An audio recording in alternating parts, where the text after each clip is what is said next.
and welcome to Bass-Mollett's Director's Print Suite video guide. My name is Kai, and today I will be showing you what to do when you get a pop-up during your first printing session.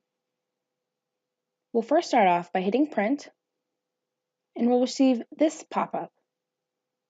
Click Close, and we'll go to the icon with the red X at the top of your screen.